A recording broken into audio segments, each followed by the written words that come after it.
টুকুসকে এখন গ্লুকোজ খাওয়ানো হচ্ছে, মানে কাহিনী।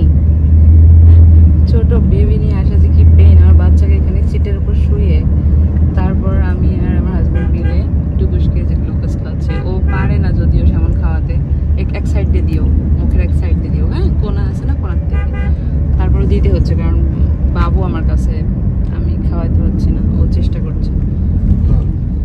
পানি শূন্য হয়ে গেলে বিড়ালের অনেক সমস্যা হয়, যার কারণে চেষ্টা করা হচ্ছে টুকুসকে পানি শূন্যতা থেকে দূরে রাখার জন্য। গ্লুকোজ পানি খাওয়াচ্ছে যে গলিয়েছি। হ্যাঁ, মেঘলা ওয়েদার হচ্ছে আস্তে আস্তে। বিড়াল তো এমনিতে পানি খেতে চায় না, তারপর মনে করেন জার্নিতে ও খুবই ডিস্টার্ব করে, বাট ওর ভালোর জন্য আমরা ওকে খাওয়ানোর ব্যবস্থা করতেছি। আপনারা যারা জার্নি করবেন